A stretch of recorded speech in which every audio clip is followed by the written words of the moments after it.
মনের কষ্ট সহ্য করতে পারে নাই বলে ফাঁসিতে ঝুলে গিয়েছে, বিষ খেয়ে ফেলেছে। অপমান সহ্য করতে পারে নাই বলে সে সুসাইড করেছে। আত্মীয় স্বজনের কথা সহ্য করতে পারে নাই বলে সুসাইড করেছে। পরীক্ষায় ফেল করেছে বলে সুসাইড করেছে।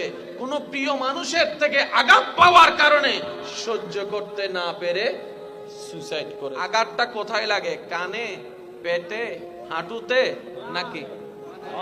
কারণ ওই প্রিয় মানুষটা যার থেকে আপনি আশা করছেন তাকে আপনি ব্রেইনে রাখেন নাই, কানে রাখেন নাই, মনে জায়গা দিয়েছেন।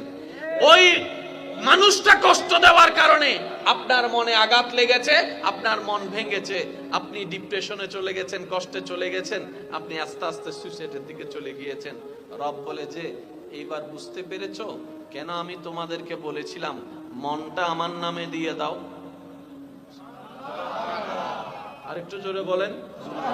এবার বলেন, আমাদের ভিতরে